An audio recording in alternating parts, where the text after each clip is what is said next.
welcome back to the Daily Dogfights podcast. I'm Brody Self. Got my friend Mikey Fletcher. Good afternoon, fellow dog fighters out there. We're coming for you live from the dog pound. I guess we're not live, but we were live earlier. That was kind of neat. We did our first live. Today we have very special guest. Very special guest. Yip Stickler, I believe. There he is. Yep, you sounded that right. Usually the introduction's a little more complex, but I'll take it. Well, here, let me give you a complex. They try to spit out my tagline real quick, and usually I almost said that, but I was gonna let you say that. Your tagline. Well, I am the biggest independent journalist investigating handicaps and tournaments at prestigious private golfing clubs in the entire galaxy, and I am honored to be a part of this podcast. Let's have some fun. We're honored to have you. I was gonna say that I just watched your Riggs roast this morning, and I thought it was great too as well. And that's not over, by the way. I want scores released, and so we can get to the bottom of that. There's was that the minus 13? If there's any Barstool Classic, I am covering it because it's so much fun. It's just loaded with rats, and I don't know. I enjoy it. It brings me a sense of happiness that I've never experienced in my life. For the guys out there listening, fellow dog fighters, Yip, just like he said, he's the front lines at stopping sandbagging rats and daily dog fights golf. Our app, me and Brody years ago, we came from a rodeo background. Yep, and we've competed a lot. And when we started playing golf, we fell in love with the game, and we wanted to compete at it. We wanted to play for something, but we wanted it to be fair. And I feel like everybody that plays golf will play for anything, and they love to play for something, but they want transparency and they want fair competition, and everybody wants a shot. And that's what we started our app. That's the basis of why we started it, to make tournament competition fair, the daily group game fair, and then just you and your four buddies playing. As long as everyone's got a legit gin, back to the gin, as you say. So do you say it wrong on purpose, or is that how it is actually said? I don't know. I say it wrong on purpose. I always say gin. Yeah. The proper pronunciation is gin, but nobody tells me how to pronounce acronyms. So. Yeah, I'm country. I'm not very good at English sometimes myself. How long have you been doing this? Tell us a little something about yours. Tell us your story. Where you come from? You're from Detroit, live from Detroit right now. Maybe your real first name. You'll have to give us your whole. Well, name. I mean, guys, I'm not gonna break character on a podcast. I can tell you that right now. Well, because you want the real first name, you can email me. You've received death threats and stuff like that. This is death threats might be a little extreme. A couple threats here and there, but I'm a big boy. I can handle it. You can take it. As far as my background, I started playing golf in 2011. I had aspirations of becoming a professional bass fisherman. I don't know if you see that thing right up there. Where is that? It's over here. That's just a little 11.3 pound largemouth. No big deal. A lunker, as you would say. Yes, that is a lunker. My wife basically was getting sick and tired of me being at bass tournaments for all day long, every day. So I didn't sell the boat right away. I kept the boat. But, she made me join a prestigious private golfing club against my will, and I fell in love with the game and quickly realized the intricacies of the handicap system. Now, I waited some time before I, decided to start calling out some potential sandbagging rats on the internet. But, that's as far as golf. Like I said, I was a baseball player growing up, which is why my golf swing stinks. And my handicap, I have it I'm not very good. I stink. I don't care what my handicap is. It's mostly I get hot for about 1 week every single year. It destroys my handicap for the entire season. And so I guess I get bitter when I play guys with the same handicap as me, and I know that they're significantly better than me. So this is kind of how this all started. I love that. What about that brings me that your bass fishing background. There is sandbagging in fishing, correct? There's I heard about some fishermen that were putting weights in the fish, and this was a huge outrage. Blatantly cheating. That was a huge outrage. Weights and fish. I mean, I would say like catching one the night before and throwing it in your live tank would be maybe sandbagging, but putting weight in there, that's just blatant. That's cheating. Yeah. If there's a way, if money's involved, people are going to cheat. As far as the best bass fishing cheating story I've heard, there was this guy fishing. I can't remember his name, but what he would do is he would catch these giants, and he created this Tupperware, basically a Tupperware storage unit under this dock, and it had a little opening on the top where he could throw a jig and his jig would come out. The fish could not swim out of this thing unless they were like tugged out with some aggression. So he knew exactly where to throw it under this dock. He'd finagle it into his Tupperware box, boom. And he'd pull out 5 giants in a matter of a half hour. That's great. I've never heard anything like that. He built up. And that's actually, you can look that up. That's fact. That's going to the next level right there. Yeah, so tell us how this all came about. Like, did someone like encourage you to do this, or was this like your idea that you're like, hey, I'm gonna start this page? And how long has it been going on? I mean, it's obviously pretty new, I think. Yeah, so I mean, we're going on about 16 months now, just about 15, 16 months. Before I became the biggest independent journalist that I am today, I was Yip, which was an acronym for Your Invitational Partner. It was a character that I just created for our member guest at my home club. And it was just, I mean, I wasn't on social media at the time. I didn't follow anybody. I was basically just doing it to make my friends at the club laugh. The whole bit was like, people pay me $5,000 to be their invitational partner.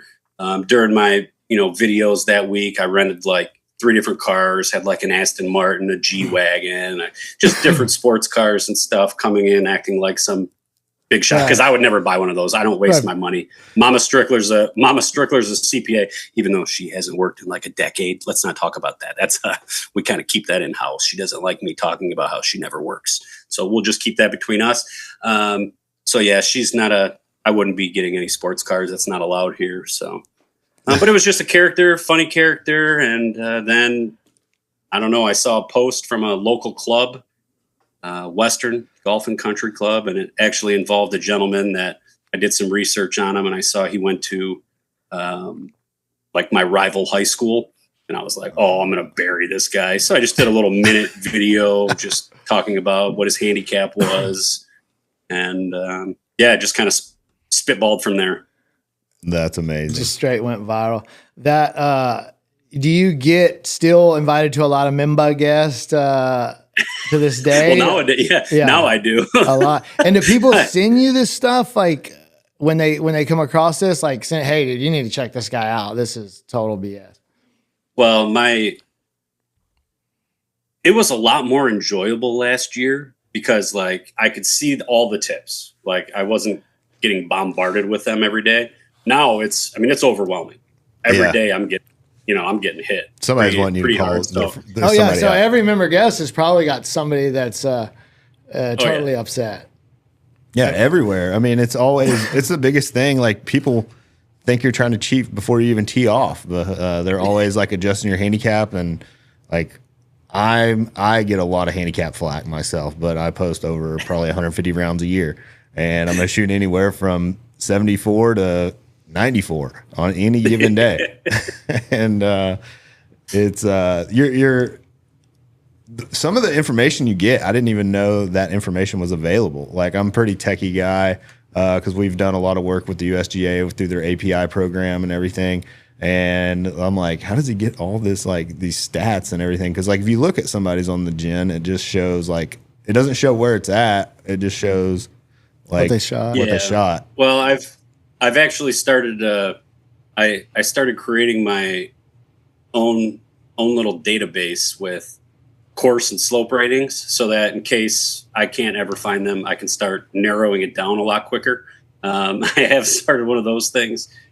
As far as, specific admin status that you can get on the Golf Handicap Information Network, such as, let's say you're a handicap chairman at your prestigious private golfing club, you can get access to certain things, such as when players are backdating scores, if they're doing something like that. I mean, never a good look. Sure, they could just be sitting on scores for a month, just piling up their scorecards and just waiting for that, free time where they can finally enter all their scores. But yeah, it doesn't really, highly unlikely. Yeah. One thing about our app too is, like, once you're done, your gen's connected and it posts automatically. So it's that's saving a step. For me, I don't, my private club doesn't, a lot of private clubs, you can drop your scorecard in, they'll put it in the gen. I mean, then I've got to do it, and I do forget, and then it's the next day, and then it gives you the message that now I'm putting it in front nine, back nine, which is not as correct, and that's why I love our app, is it's hole by hole instantly, and now we can see. Did you post that 83? You shot I did. 82. Okay. It's in there. I'm 99. Yeah, I don't know. I got to single digits. I got to single digits. I think you missed one. I seen you playing on Monday. I don't think I seen it on your gen. I was checking it out. We were scrambling, so we didn't. Don't let them razz you too hard. Brody only has one score posted in July, according to my records. Oh, we need to. I haven't been playing. We played Trump. Today. He'll have we went one to Trump today. last week and Scrambled all those rounds. My country club is closed for renovation right now, so I haven't played a whole lot around here. How much is that setting you back? It was an $80 million renovation, but I think we're going to have one of the top 10 golf courses in the state, so it's going to be pretty sick. That's awesome. And they got a little piece from all the members to it's encourage about that. $20,000. Thanks for coming. Yep. Yeah. Thanks for coming. Gotta love it. Gotta love the private golf club world. I want to get to the elephant in the room. Yeah, the reason we reached out to you and kind of fell in love with your deal is we have a close personal friend, a dear friend of mine, would be in my wedding if I ever decide to get married, Barrett Threadgill. He definitely won't get married. He still lives on the streets, and he is a member guest legend. And do we have that clip that we can just, for the a clip's worth 1,000 words. So let's just watch. I woke up one morning a couple months ago to see this, and was I'll tell my story whenever. Elated, by the way.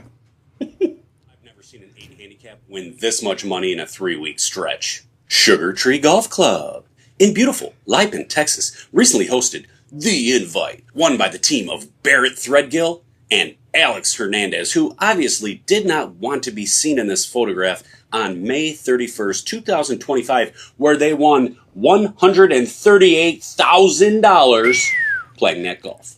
Just 1 week prior to holding that giant check, here is Barrett Threadgill at Pinehurst, thanks to Brody Self Golf's posting this on May 24th. Brody says, not every day do you get a chance to win $134,000. That's right. You see that they were playing at the 30th Annual Savage Invitational. They won the 4-man scramble, day 1 overall champion, and tied for 2nd overall for the 4-day total. In all fairness, he said they had a chance to win $134,000, so I'm assuming that the tied for overall 2nd place led to this team splitting $85,000.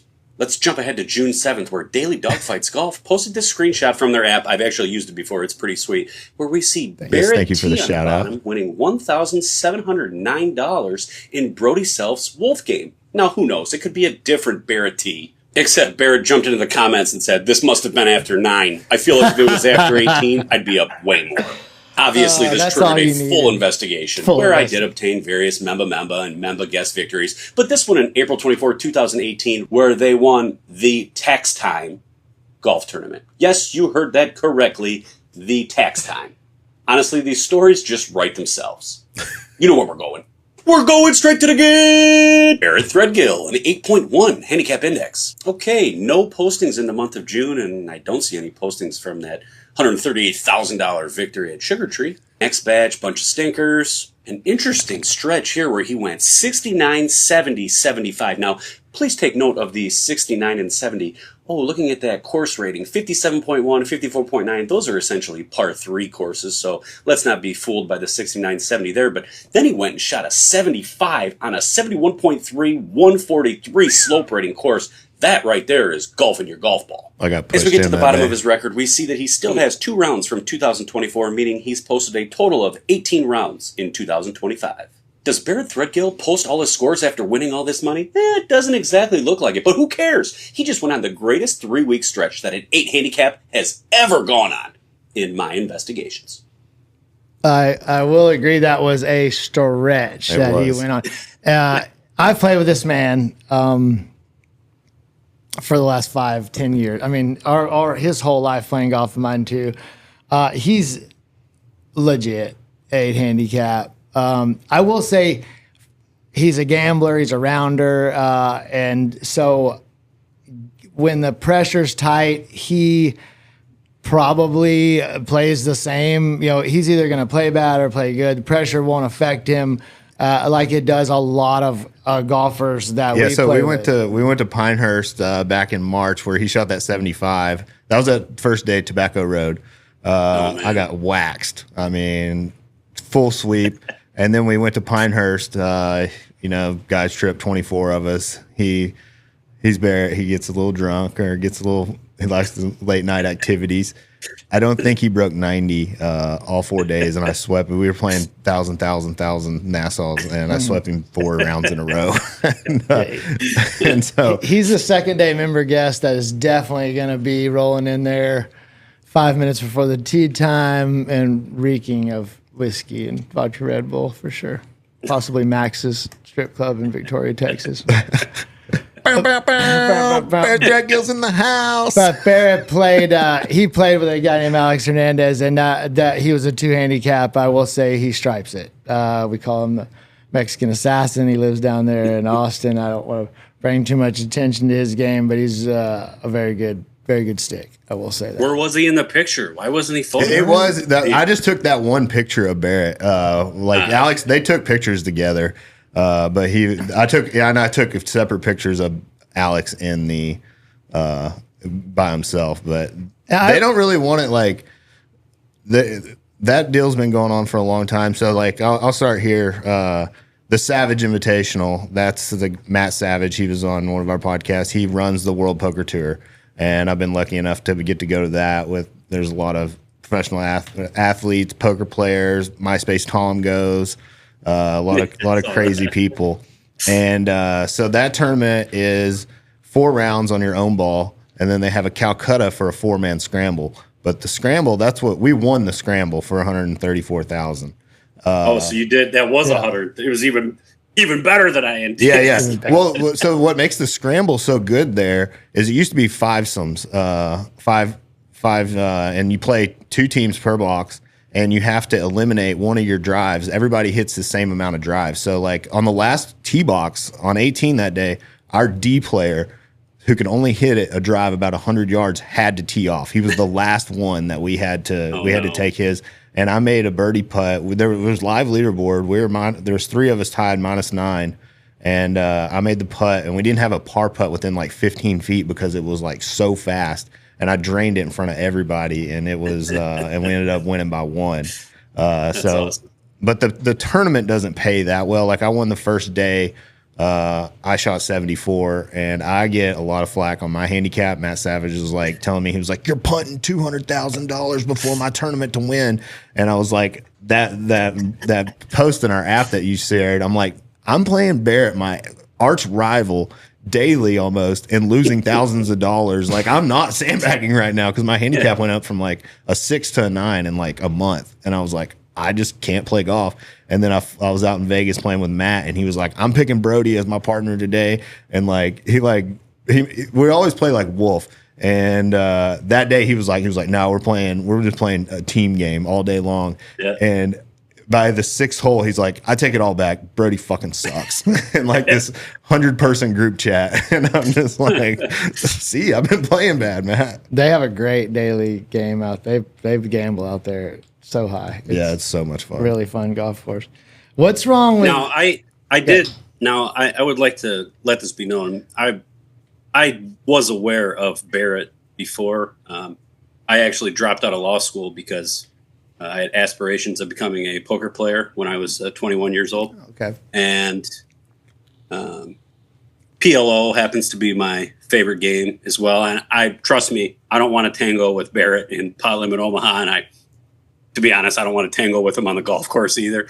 But I am aware of him and his accolades, and I do respect him. It was more this video. I was very nervous about hopping into enemy territory today, going on this podcast. A little worried about how it would go, but he actually didn't have enough balls to be on the podcast today. Yeah, I wish he would have. He was going to call in. I've watched him play online a few years ago on what is that, Poker Go or something like that. Yep. And and my greatest tournament finish would be in a Pot Limit Omaha game on Poker Stars, probably 2005.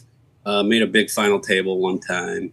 Last tournament I've won, Divine Child Hockey, 2022, was not a very big purse. The envelope got handed back to the program, but I am a big fan of poker and gambling and other, pretty much just all debauchery. Yeah, same. That's how we got into all this. Like, I was a big poker player, mainly cash player for a long time, and I don't play much anymore because I'm busy with other things. But I did go out to the World Series this year, and I got 50th in a freeze out event with like 1,400 people. That was a pretty fun run. Oh, no way. Yeah, about awesome. 3 weeks ago.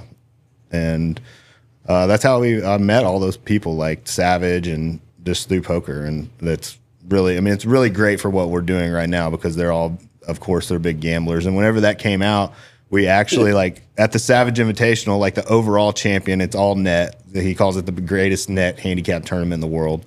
It used to be 100 people. I won it my first year out of 100 people, so they already got a target on my back from now on.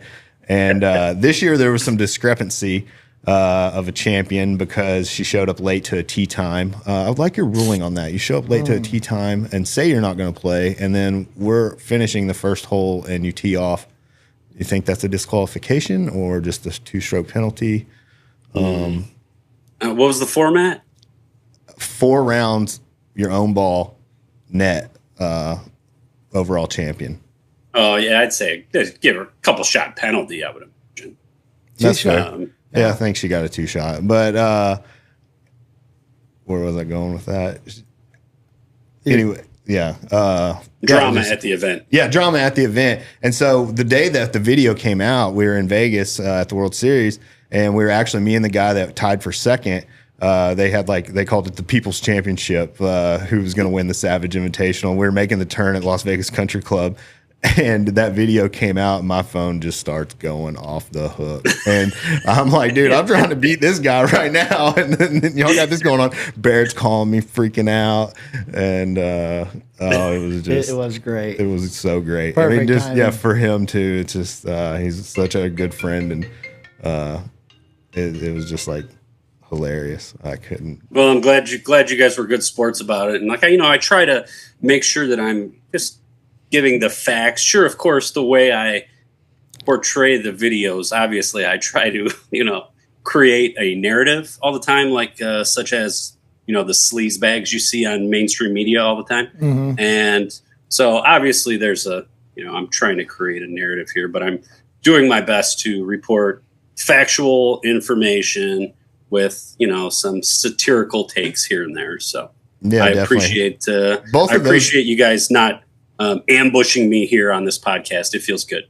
No, we don't want to ambush you. At first I was like, oh my gosh, what's about to happen? And then I just after about an hour, I was just like, it was so funny. Like we just I think that's probably why Barrett didn't call in. He thought maybe it would be like an ambush on him. Yeah, it would get a little out of control. But no, we respect what you like. That's the whole. That's our motto of our app is play fair, play for something. That's what we're about is fair competition. And if it's fair, we love it. And I think everybody else does too. Give us a chance, give me a pop or two, and we'll see how it goes. Yeah, like that Matt Savage's tournament, he is a savage in the golf space himself. He is a psychopath, but it's so great. His tournament, he makes a spreadsheet. He's got all these spreadsheets, but every single day he uploads. It was 100 people. This year it was 68. Every single day he goes through everybody's handicap and like post it in the group chat and is like, oh, this person color coordinates it. And then at the invite too, like they have a handicap committee where they took a shot away from me this year. And it was just like, they ended up winning it. And I don't know, I think it's pretty fair.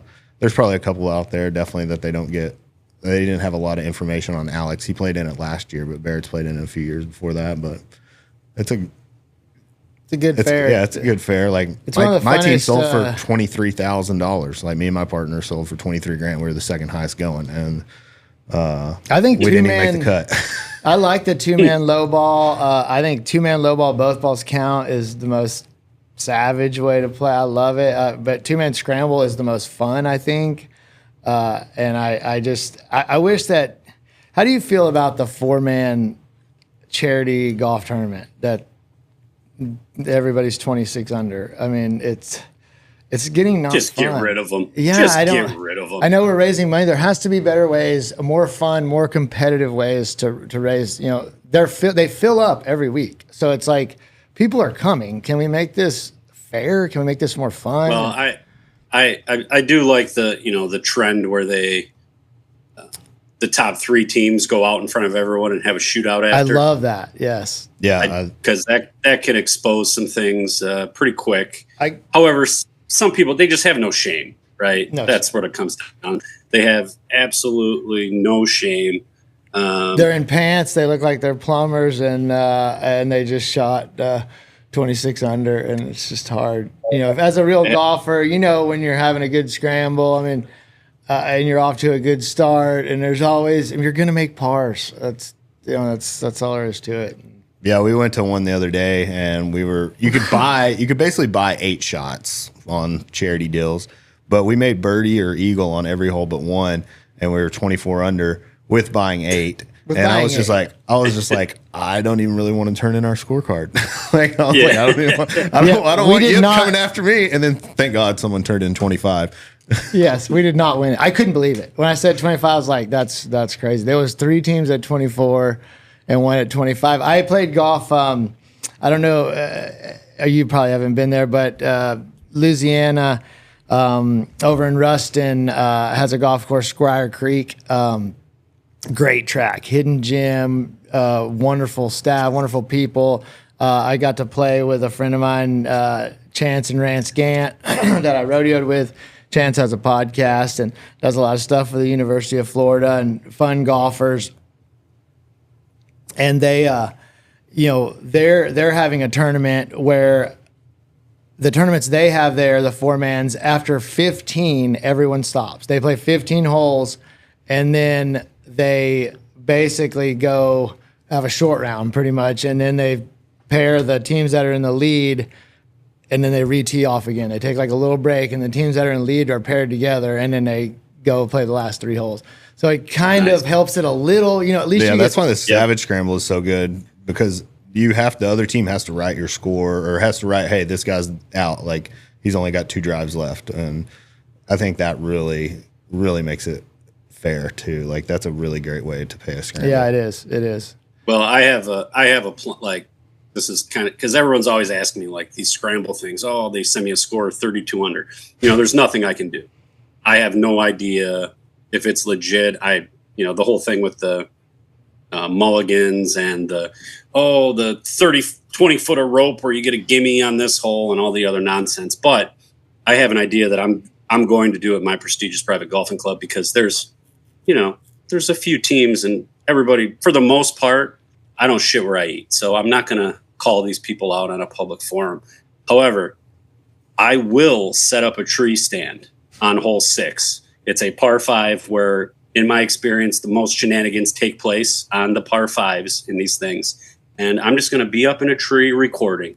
I'm going to record the shots, and I know I'm going to catch a team cheating. That's what I wanted. Or several. Yeah, there was one tournament we played. They put two cameras on two of the par threes, or I can't remember, maybe it was a par 5 and par 3, but they watched them all. They had somebody like sit there and watch it every shot. And really, that's so all you'd have to do. Because I mean, if you got caught cheating, then you're done. Then that's probably those 3 or 4 teams that you caught is going to make the whole tournament fair again. And so that's a good way. I like that.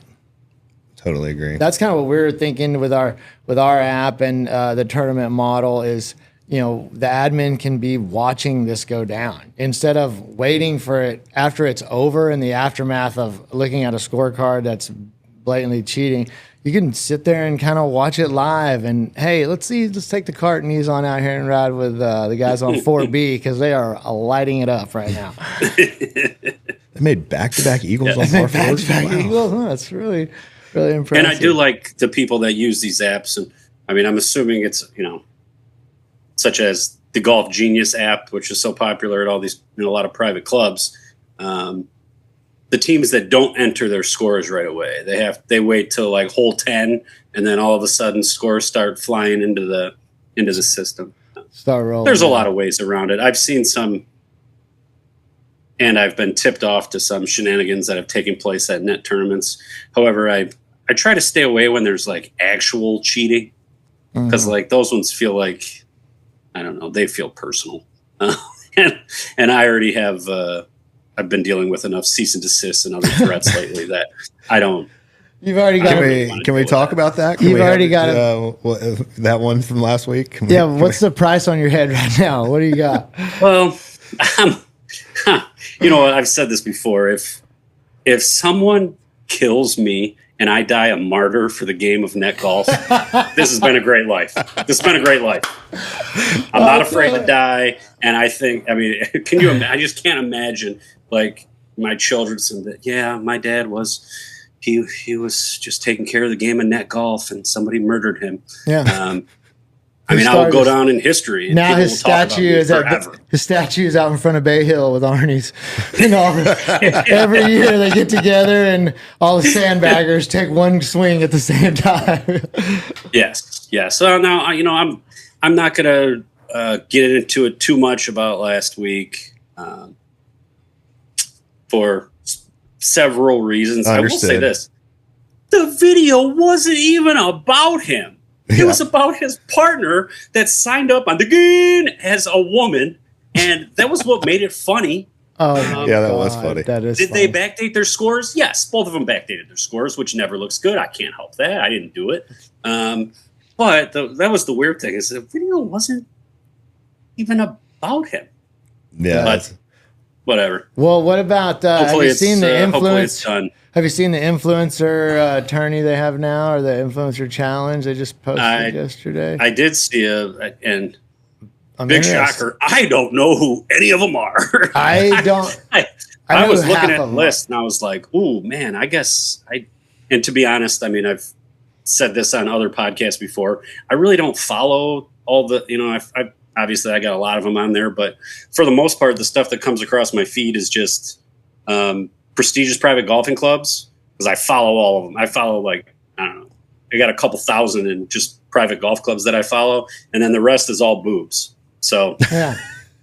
I thought they that's shorted. All Instagram is. I thought they shorted a couple of. I thought they should have more chicks in the golf influencer challenge deal. Oh, you're going that route. I think every golf Instagram girl on their story is like, why is there not more girls? Yeah, I thought so too. I mean, I get it. I don't want to see Jim Kwan or whatever his name is. I don't even know that dude. I mean, there's a couple I got. I like the guy with Perez. the do-rag. I like Busted Jack. I love Botto Sports. I mean, I think Grant Horvat's a great dude and a great ambassador. I like watching him. A lot of those people I did not know. Obviously, I know Paige Sporanic. Not very well as I'd like to. Shout out Paige. Paige, reach out to Daily Dogfights, or if your admin would, it'd be nice. We'd love to come up and get a game with you anytime. Yip's probably in for that as well. But I'm interested to see how it goes and see what it's like. One thing I want to know: you're in Detroit. Where are you at in Detroit, and what's the weather like? And what's your club? Where's your home club? What's the best course to play in Detroit? or around there? I mean, I did play Oakland Hills a couple weeks ago. That's probably, I mean, That's tits. That's probably the best. I'm a member at Dearborn Country Club. Henry Ford built the place. Jack Nicklaus won a tournament, I want to say in the early 90s, like a senior. It's kind of like one of the last big events they had there, a senior event. I think he ousted Lee Trevino there. I know we had some open qualifiers a few years back. John Daly was there. He would just destroy the course. It's way too short for someone like him. But it's a old school Donald Ross, tree lined fairway, trees everywhere. Oh God, there's so many trees. That's why it's so nice when I get to play some of these other courses that are like, modern nowadays where all the trees are out of there. That's hit it in the other fairway for or whatever. me. Yeah. Yeah. Who cares where it goes? But it's a great course. I've been there 15 years now, I guess. It's not getting any cheaper. Nope. That's for sure. But I love it. It's 5 minutes from my house. So You haven't had to can't roast. beat it. No, What's the no weather post like? about- I'm going to Marquette next week, or next week, next Wednesday. Are you playing Grey Walls? No, Where I have an opportunity to go over there, but one of my friends here in Fort Worth, it's his bachelor trip, and his family lives on Lake Superior, and we're just kind of going up there to just do lake stuff, or I don't really know what we're doing, cool. but I'll have my clubs with me. I don't travel without them, so if the opportunity arises, who knows where I'll wind up. Might ease over there to Detroit on my way back and play with you. Well, you know how to find me. Perfect. What about your member guests at your club? Have you had to do any investigating, or does everybody run a tight ship around there because you're there and they don't want to know? They know you're. Well, I actually did a video on it a couple weeks ago. If you go on my thing, you'll find it. It's probably has a title in the video that says "Sympathy Strokes." Okay. There was a gentleman that suffered a devastating injury back over the winter. He broke his tibia, fibula. Basically, it was the Aiden Hutchinson injury that started the downfall of the greatest football team in the entire world, the Detroit Lions, last year. Same injury. He started playing golf, and he was begging the committee for a few extra pops with this injury. Fill up a soup bowl type deal. Need a little tiny tin. So, I mean, he's a good player. I think he was down to like a 3 or something was what he was supposed to be playing at, because they cap it at your 1 year low. Mm-hmm. And he was able to get, I think he finagled 3 shots out of him. And big shocker, he won our flight. Yes, it was remarkable. He won our flight, and then in the shootout, he outdrove everyone in and there's a couple guys there that can bomb it, but I mean, this guy, he hits it a mile on one leg. It's incredible. He literally is swinging and then like kind of posted up and like, okay, not falling over. He drives it over 300 yards on one leg. I don't know how it's possible, but yeah, the sympathy strokes, I'm not a big fan. But not the worst I've ever seen, though. There was too many sympathy strokes, except in our daily game. So yeah, that shouldn't be happening in a daily game, no. But yeah, he got it for this tournament. There was a tournament last year that I didn't even feel good about posting anything about it. I wanted to. This guy was an 8 handicap, and he was in a car accident, and I didn't know sounded like it might have been a little bit of a head injury with other things. So I'm like, okay, I'm not touching this thing. But if you ever go to begin and you see a guy's number and it's got the letter M stands for modified. So the admins went in and they changed his handicap from an 8 to a 20. And needless to say, they won the whole thing. So Jesus. That's a lot of pops. That's a lot of pops, yeah. That's a lot of extra pops. That's a lot of sympathy strokes. Yeah, and I mean, I don't want to get down this rabbit hole, but if I took a head injury, my golf game is gonna improve. I mean, I think if there's a way I could get my head out of the golf space, I'm gonna hit it a lot better. I promise you that. I'm going to imagine that I had a head injury when I played one. Yes. Now that you said that. Yes, I don't know. I can't remember anything, and that would be a lot better. So, who's your favorite investigation? What's the one that sticks out the most for you? Man, have I had a favorite? I'd say maybe my favorite, and he was a pretty good sport about it, and I did get quite the following from the state of Nebraska. Yip is huge in the state of Nebraska. I didn't know how much money there was in Nebraska and golf. It's pretty amazing. And I believe the course that I did this case on last year, I think their invitational is this weekend. So I wouldn't be surprised if after we get done with this, I go to my DMs and there's a little Golf Genius ID just waiting for me. This guy, I'm drawing a blank on his name, but this is what kind of made it fun for me is he was the state auditor for the state of Nebraska. Oh my God. So he's a public-ish figure. I think you have to, pretty sure you get like nominated by the governor. I forget how it worked there, but either way, he's playing at Wilderness Ridge and they have an executive course there as well. So apparently I think he had a membership for the executive course, but not the big boy course. So he could play the executive course, which was, the slope was minuscule, right? So he's putting in all these 80s on this little par 3-esque course. But then, when he goes and plays the championship course on the other side, he shoots the same scores or better.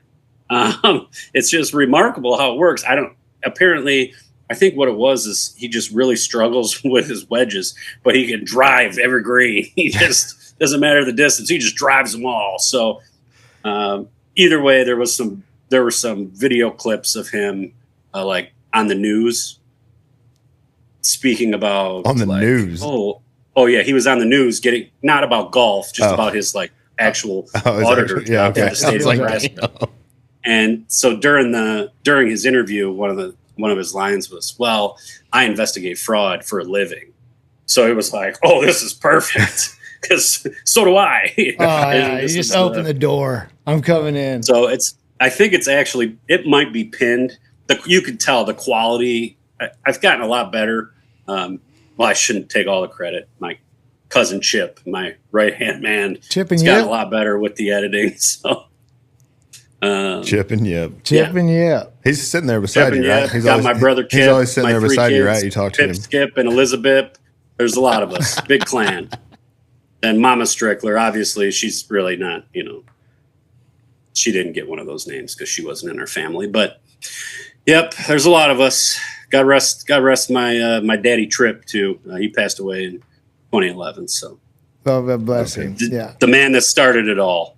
The legend. Well, you need to get down here. I live in East Texas by Lake Fork, and I think it's like the best bass fishing lake. Oh, yeah. Yeah, we got a couple of good little tracks over here. Yeah, you need to get down here to Dallas and come out there and do a little lip ripping. Well, I would love to. If I get the chance to get out of this house, I'm a very busy boy. I have a real business and then this fake business that's just way more fun than my real business. So much more fun. That's ours is, too. It doesn't and I got, those 3 kids coaching baseball right now. Oh, what a nightmare. 6 and 7-year-olds baseball. Lord. It's tough. My buddy umpires those like ages, and he says the parents and they're just animals. It's like a shit show. Yeah, it's so bad. Yes.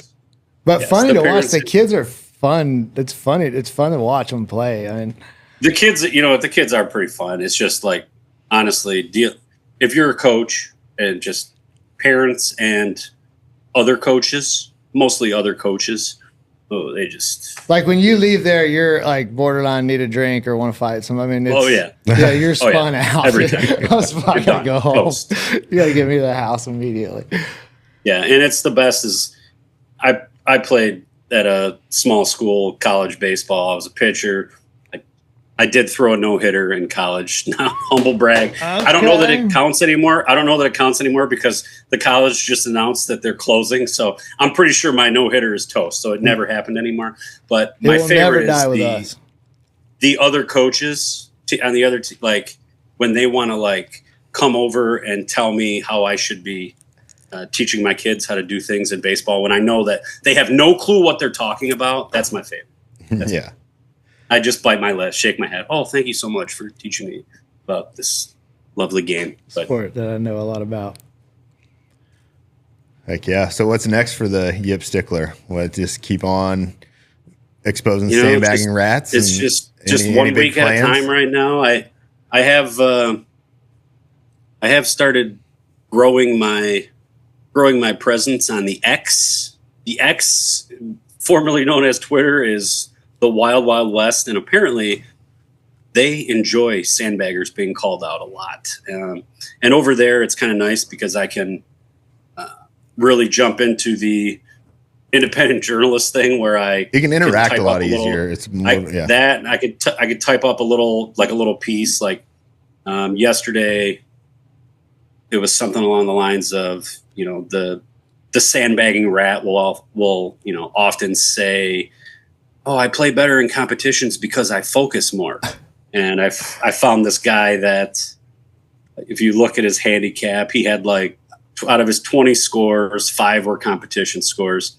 And I'm not saying the guy's name, so it doesn't matter. But basically it was like his average competition differential was around a 15. And all the other scores he posted, it was around a 24. So essentially, he just plays 9 shots better every time the pressure's on. Total bullshit. No. Do you ever look at Cat Patrol? Have you heard? Do you know what that is? Oh yeah, I've actually I met the owner and his son at the PGA show last year. Yeah, I met with them too. That's a cool product. No one at my country club likes it, but it tells you a lot. Yeah, and he's a bona fide genius. I don't know if you know about his background, but he created some kind of statistical program for Major League Baseball. Major League Baseball bought it off him. Wow. The guy's legit, and I don't know. I really enjoyed my time with him, and we were supposed to be getting it at my private club, and then I don't know what happened.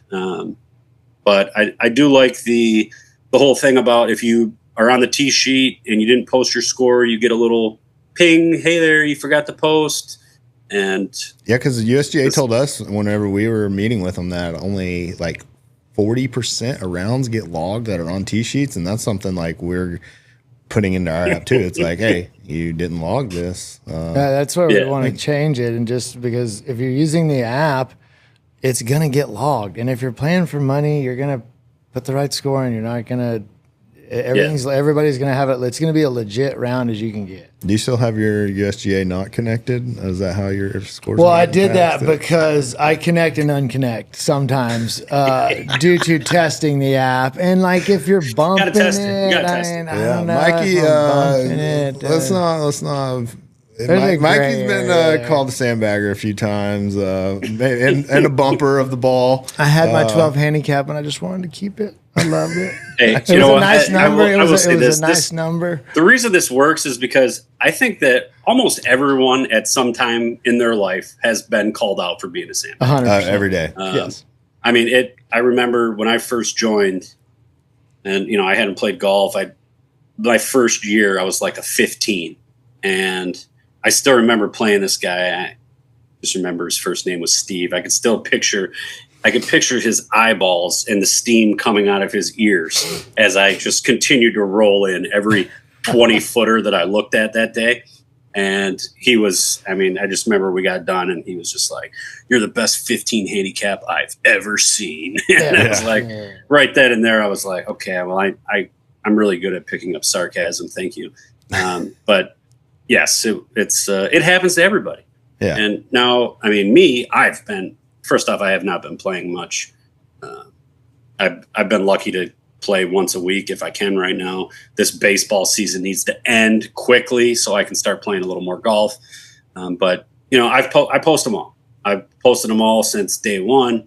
And I for me, it was always like, I wanted to know if I was, I wanted to get better. Yeah. Am I good? And that's the best way to track. Am I getting better or getting worse right now? I can tell you right now, I am eerily close to achieving soft cap status for the first time in my life right now. And if it happens, the internet is going to roast me. Oh yeah. I seen that the other day. I'm at my low index right now. So I am Sandbagger free. Sandbagger free. Yeah. Well, actually, I found a couple recently that are on their low also. And sometimes it's because they haven't been putting in any scores, and then they get into a tournament, and they just wax people. The video I did today was a pretty good example of that one. Boy girl couple. Somehow, what's that? A boy girl Sandbagger or. No. The guy that was signed up as a girl. No. The guy. That was a good one. That's just weird. This guy that I did today shot a 73 in their tournament. He was getting like, at least I didn't do all the digging, but his lowest possible going into that day was like a 14.6. Now it is the slope's only like 118, so it's not exactly like a championship course by any means, but. When you shoot net 60s, like that's making it rain. Yeah, that's tough. That's pretty tough to do. I'm like a 7.5, 0.6 right now. So I think I probably get 8 from like the member tees at my place, and there's no way I'm firing a 68. It's just not happening. Unless I hole out like 4 times. So yeah, especially with. It's wild. I shot even par one day, but we played from like 5,200 yards, 5,300 yards in Vegas, and I was like entering it in my gym. I was just like, no, here goes my golf career. And but if you play it from honestly, up there, it didn't even move. I had no idea. Yeah, it won't do anything because the way the course and slope ratings factor into everything. Because I did it last year. I shot a 70, but we played from the mustards way up, and it didn't do anything. Yeah, you 72 it, tipping it out at Bethpage Black. It's gonna.